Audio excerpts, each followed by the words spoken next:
तो मुझे कोई एतराज नहीं है, लेकिन आज मैं 5 से 7 मिनट में इसलिए बोलना चाहूंगी कि मेरी आदिवासी बहनों को नंगा करके पुलिस कस्टडी से उठा के और वहां पर ले गए, तो यहाँ का जो पुलिस प्रशासन है उनसे भी मैं आगाह करना चाहूंगी कि राजस्थान में अगर ऐसा होता है तो मेरे प्रशासनिक जो भाई हैं, पुलिस वाली जो बहनें हैं, पुलिस वाले जो भाई हैं, एक औरत की रक्षा कीजिए। आप रक्षक हैं, इस देश की रक्षा करने वाले हैं। महिलाओं की अस्मिता पर जब खिलवाड़ किया जाता है और पुलिस वाले देखते रहते हैं, कितने शर्म की बात है। हम स्वतंत्र भारत की बात करते हैं, आज हम विश्व आदिवासी दिवस मना रहे हैं और 6 दिन बाद हम 15 अगस्त स्वतंत्रता दिवस मनाएंगे।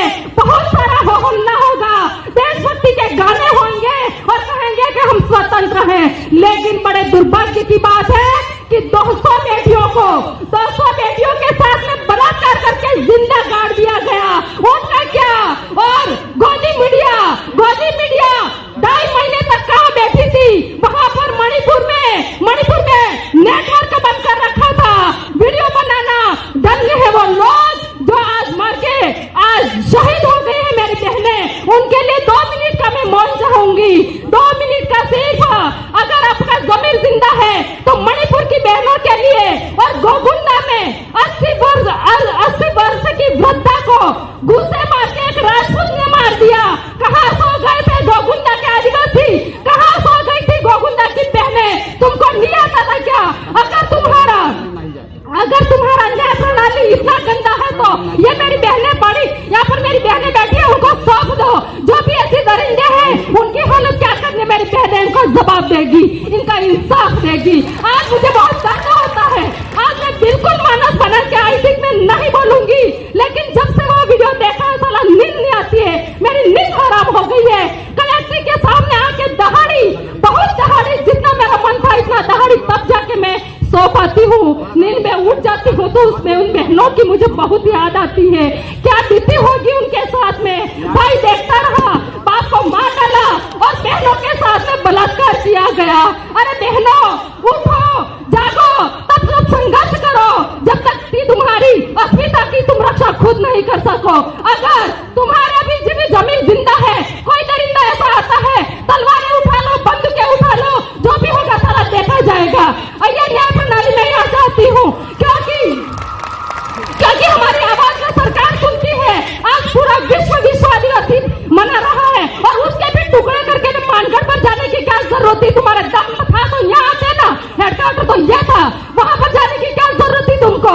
मैं ये कहना चाहती हूँ, संचालक महोदय मैं माफी चाहूंगी, लेकिन एक छोटी सी बात कहना चाहूंगी। एक कसाई था, कसाई के घर में एक छोटा सा चूहा था, चूहे से परेशान थी वो औरत, बाजार जाके एक पिंजरा ला के फिर रख दिया और फिर बहुत खुश हुई कि उस पिंजरे में वो चूहा आ जाएगा, लेकिन उस पिंजरे में सांप आ गया और उसने समझा कि इसमें चूहा घुस गया। जैसे ही हाथ डाला उस औरत को काटा और उसी घर में एक कबूतर रहता था, उसी घर में एक मुर्गा रहता था, उसी घर में एक बकरा रहता था।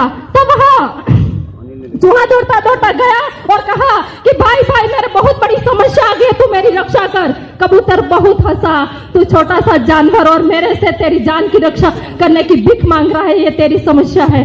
फिर वह दौड़ता मुर्गे के पास में गया, मुर्गा जोर से हंसा, इतना छोटा प्राणी और मेरे से जान की रक्षा करने की भीख मांग रहा है। फिर वह बकरे के पास में गया, बकरा बहुत जोर की हंसी हंसा और उसने उसकी जान की रक्षा के लिए रक्षा नहीं की। फिर क्या होता है, वह औरत उस पिंजरे में हाथ डालती है तो सांप काटता है। सांप के काटने पर उस औरत को हॉस्पिटल ले जाते हैं। वो हॉस्पिटल वाला डॉक्टर कहता है कि अगर कबूतर का जूस अगर ताजा कहीं मिल जाए तो उसको तुरंत पिला दो। उसी घर में वो कबूतर था, उसका जूस बना के उसको पिला दिया। इसके बाद वहां पर थोड़ी देर हुई और 4-5 बिल प्रदेश वाले बंदे मिलने आ गए, दीदी को क्या हो गया है? तो बहन बड़ी खुश हो गई और घर में मुर्गा था उसको काट डाला। फिर पूरे आदिवासियों को पता चला दीदी को क्या हो गया है, तो दीदी इतनी खुश हो गई कि घर में जो बकरा था उसको काट दिया। तो ये घटना मणिपुर में हुई है, ये घटना कल गुजरात में होगी, ये घटना कल राजस्थान में होगी। और हमारी देश के जो चौकीदार हैं वो सिर्फ 7 सेकंड बोलते हैं मणिपुर की घटना को लेकर। और एक मूर्ख मेरी बहन बैठी है संवैधानिक पद पर, वो उसके मुंह पर ताला लगा हुआ है, फेविक्विक लगा हुआ है, क्यों नहीं बोलती? और वो मूर्ख एक राज्यपाल अनुसुईया उइके, उसके मुंह से ताला क्यों नहीं टूटता? इतनी बात कहकर मेरी बात को विराम देती हूँ। और आदिवासी मेरी बहनों को मैं कहना चाहूंगी कि तुम आगे आओ, अधिक से अधिक पढ़ाई करो, शिक्षित बनो। शिक्षा ही वो शेरनी का दूध है, जो पिएगा वो दहाड़ेगा।